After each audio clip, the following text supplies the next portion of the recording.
Do you want to know how you can log into your Datacom Payroll account? If yes, then this video is specially for you.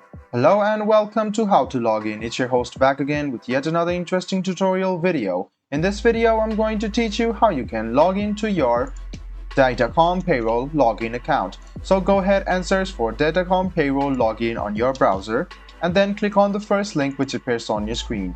After you click on the first link, it will lead you directly to the login portal. You can see username and password.